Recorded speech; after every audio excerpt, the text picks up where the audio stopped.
கடந்த 6 மாதங்களில் தேர்தல் ஆணையம் 28 புதிய முயற்சிகளை மேற்கொண்டுள்ளது. அதில் ஒன்றாக செயல்படாமல் இருக்கும் அரசியல் கட்சிகளை பட்டியலில் இருந்து நீக்கும் நடவடிக்கை.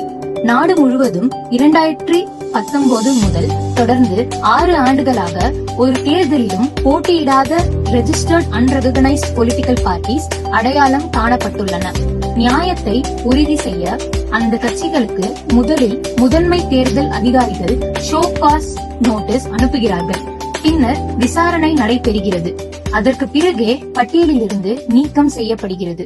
முதல் சுற்றில் 334 கட்சிகள் நீக்கப்பட்டன. இரண்டாம் சுற்றில் 476 கட்சிகள் அடையாளம் காணப்பட்டுள்ளன. இந்த நடவடிக்கை தேர்தல் செயல்முறையை மேலும் தூய்மையானதாக்கும் ஆணையத்தின் விரிவான திட்டத்தின் ஒரு பகுதியாகும்.